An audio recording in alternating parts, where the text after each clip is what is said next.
Lu harus beli monitor gua yang lebih mahal 800.000 dari pesaing yang terbaik. Karena monitor gua ada speaker yang bagus by Trevo, ada low blue light, dan monitornya bisa jaga mata lu karena ada brightness intelligence-nya yang bisa gelap terang sendiri. Keren kan? Makanya lu harus beli.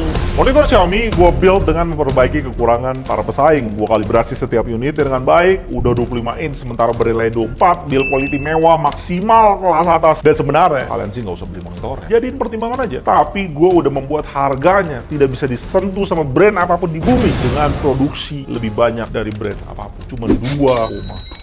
Kalau lihat dua sales itu ngomong di depan gua sih, apakah BenQ jadi penting lagi? Atau lebih penting lihat sponsor kali ini. Lindy bracket single display heavy duty. Nggak cuma kabel, kali ini Lindy bikin gua terpukau dengan bracketnya. Diklaim bisa angkat monitor sampai 20 kilo dan pas pegang build quality-nya sih gua langsung percaya. Super padat, berat, bahannya dari baja dan sangat berkualitas pasti pegang. Gak heran ini bisa sampai 20 kilo. Semua lengkap, swivel, tilt, vertikal, sayangnya head adjustment-nya masih manual. Ketebalan mejanya bisa dari 3 sampai 10 cm, ada adapter VESA 200x200 atau 400x400. Biar bisa dipakai sama TV sekali ya. Check out linknya di deskripsi.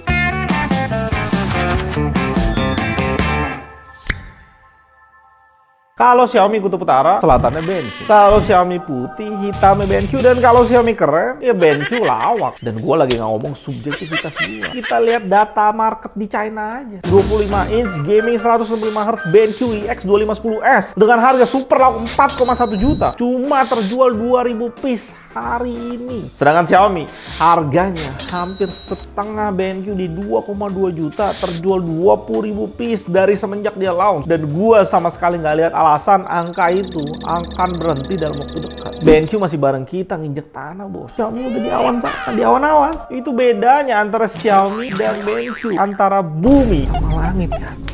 Market China sendiri nggak peduli monitor BenQ. Kalau kualitas 25 inch gaming kayak gitu dibantai habis di China, apa yang lo mau kata dengan 24 inch 3,5 juta yang akan kita review hari ini? It's a joke, bro. 700.000 lebih mahal dari monitor terbaik di Indonesia sementara ini Gigabyte G24F, dan 1 juta lebih mahal dari response time terbaik yang kita tes di ViewSonic VX2405. Belum lagi begitu banyak pilihan dari berbagai brand yang lebih murah, dan BenQ yang sendirian jual di 3,5 juta. Dan dengan harga yang dipasang BenQ paling tinggi itu, EX240 ini harusnya benar-benar nggak boleh ada cacat kualitas sama sekali dari akurasi warna, response time, atau juga bagian lainnya untuk bisa justifikasi harga tinggi yang dia minta. Tapi dari opening video ini, lo harus tahu kan hari ini.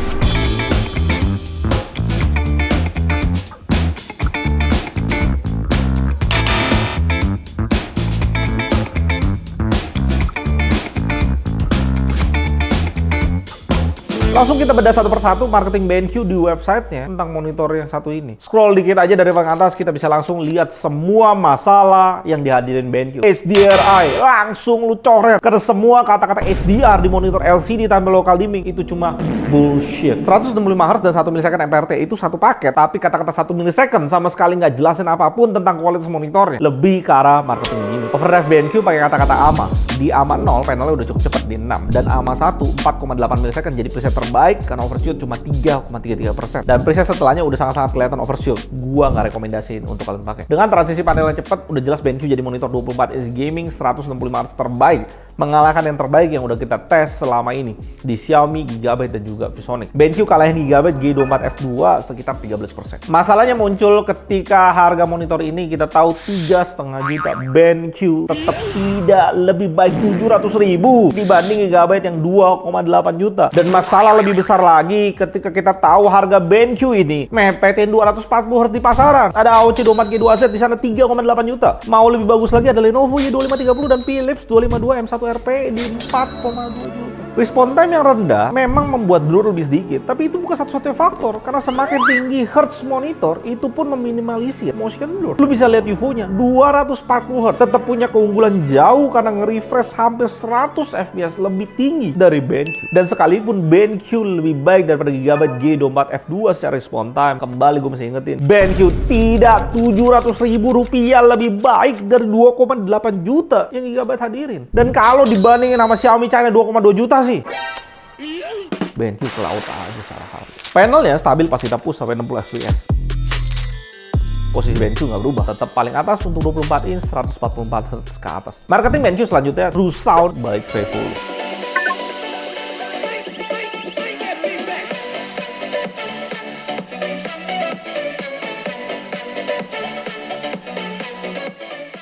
Harus gua akuin ini memang kualitas speaker monitor terbaik kalau kita ngomongin 24 inch gaming 144 Hz ke atas. Bahkan gue bisa bilang ini monitor 3 juta dengan speaker terbaik. Tapi lu lebih pilih mana? Monitor yang ada speaker di dalamnya, atau lu lebih pilih brand yang fokusnya bikin speaker yang warna merah ini?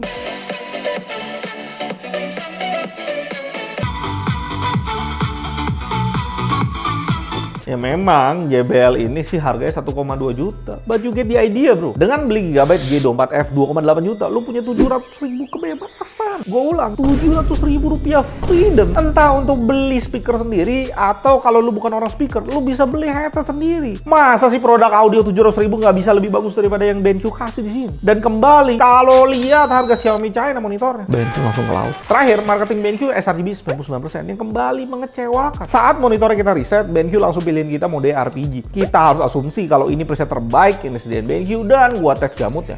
Kelihatan warna blue, magenta, dan red melebihi target kotak putih sRGB 100%. Jelas ini nggak ideal 100% sRGB. Bukan kalibrasi hardware yang baik. BenQ ada limit brightness-nya di normal, nggak tahu alasannya. Mungkin buat tembus market Eropa yang mikirin energy efficiency. Dan gue bandingin normal dan peak, grayscale-nya nggak terlalu beda. Gue pakai yang peak untuk semua pengetesan selanjutnya. Dan di grayscale udah jelas. Gamma roller coaster 2,4 yang harusnya nggak ada di monitor paling mahal di pasaran. Dan udah jelas BenQ kalah dari 2 GB, Xiaomi, juga Philips, dan AOC 24G2Z 240Hz yang harus kita bandingin sama BenQ ini karena harga mereka berdua mepet. Gamut yang nggak perfect 100% sRGB dan juga grayscale yang off, ditambah treatment BenQ ke saturasi dan akurasi yang biasa aja, langsung ngebuat BenQ punya akurasi sRGB-nya sangat off di 12 Delta E, sangat jauh kualitasnya dibanding 24G2Z AOC. Dan secara default dengan cuma sekitar 100% sRGB, tentu saturasi dan akurasi P3 yang nggak menarik untuk kita lihat di BenQ ini. Dan udah jelas BenQ terbantai habis dengan semua monitor yang udah pakai panel terbaru dengan gamut yang lebih dari 90% DCI P3 ke atas. Kayak Philips, Xiaomi, Gigabyte F1, F2, dan semuanya lebih baik dari BenQ. Anehnya pas kita ganti preset custom, gamutnya bisa tembus sampai 120% sRGB, sekitaran 88% P3. Yang gue bingung, BenQ nggak marketingin ini, malah tetap stick dengan 99% sRGB. Mungkin ya, karena BenQ tahu ya, kualitas 88% P3 ini pun terbantai dengan monitor yang lebih murah. Gigabyte G24F12, Sonic, Philips, AOC, Xiaomi, dan 240Hz Philips, Lenovo, dan juga Xiaomi. Itu pun di preset custom bawaan BenQ punya kualitas P3 yang biasa aja, di 8. Kembali kalah dibanding Gigabyte. Gue ulang nih, capek nih ulang. Gigabyte, AOC, Xiaomi, Philips 240Hz, gak ada yang spesial treatment BenQ ke monitor ini. Dan preset sRGB memang disediain sama BenQ, tapi kembali juga underperform dibanding banyak lawannya yang nggak lain nggak bukan ya itu lagi. Ya monitor lebih murah, AOC, Xiaomi, Gigabyte, dan Lenovo, Philips 240Hz. Dan benar-benar butuh full kalibrasi pakai Kalman biar warna sRGB sangat akurat di 2. Dan bagusnya preset sRGB BenQ, slider brightness-nya bisa kita atur-atur. Langsung aja ke kalibrasi manual, dan ini optimal setting yang bisa kalian pakai. Plus ada settingan brightness di sana yang bisa kalian pakai sesuai kebutuhan kalian. Preset custom dan preset sRGB punya settingan brightness sama. Dengan CCT yang bisa kita rapetin, akurasi P3 lebih baik sampai 6. Full kalibrasi pakai Kalman bisa maksimal warnanya sampai 5. Tapi tetap aja, karena cuma 88% P3, panelnya sangat kekurangan warna hijau untuk ngedit P3.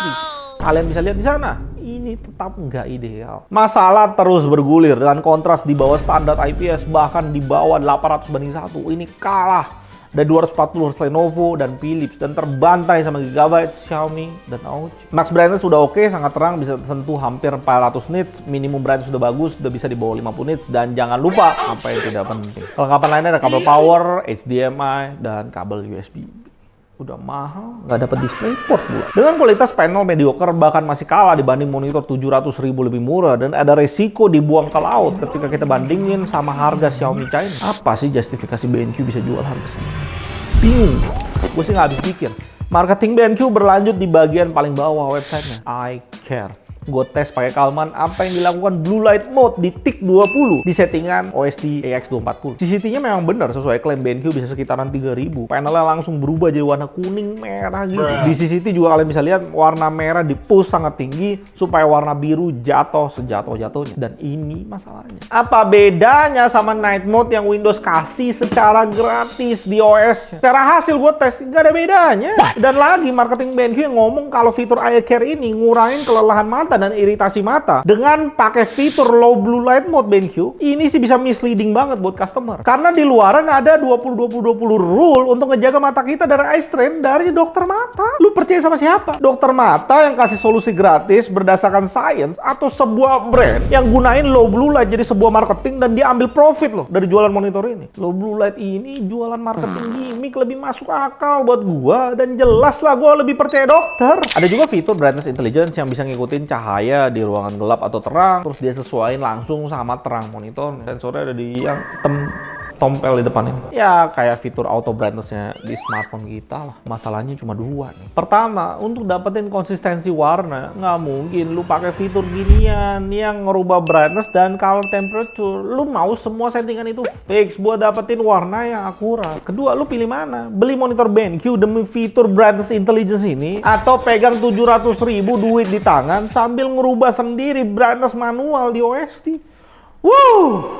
BenQ sibuk bikin hal-hal yang kelihatan kece di luar, sibuk marketing dengan segala fitur yang malah lebih kelihatan gimmick dan hampir nggak kita pakai di keseharian. Dibanding kasih kita kualitas panel terbaik dengan treatment warna yang terbaik sendiri gitu. Dan berpikir bahwa dengan segala fitur yang tadi kita bahas, dia pantas pasang harga jadi kalau gue ingat-ingat lagi, gue jadi nostalgia. Ini pernah kejadian di pasar smartphone dulu dilakukan sama Samsung. Pas zaman A series dan J series itu barengan. Dan software juga masih touch switch yang busuk itu. Dan sejarah menulis Xiaomi dulu yang masih bocah berhasil membuat Samsung berubah hari ini jadi lebih value to performance. Gue cuma mau ngomong gini nih, suka-suka BenQ. Xiaomi sekarang udah dewasa di China. Duit udah hampir nggak ada seri. Apalagi kalau kita ngomong cuma pasar monitor yang kelasnya beda jauh nih sama pasar smartphone. Akan ada tiba saatnya BenQ rugi sendiri nggak ngeliat atau ngurusin value to performance monitornya. Dan untuk BenQ Indonesia harus banyak-banyak bersyukur dan banyak doa. Karena kalau sampai badut goblok itu sadar akan kegoblokannya, dia pulang cuci muka dan besok membantai, perang monitor Indonesia kelar. Dan BenQ Indonesia yang paling pertama bukan Panadol Extra. Gue Aldwin dari JTD, sampai jumpa, tetap canggih, dan thank you buat Xiaomi China.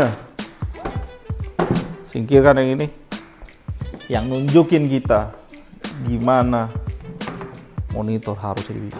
Goblok!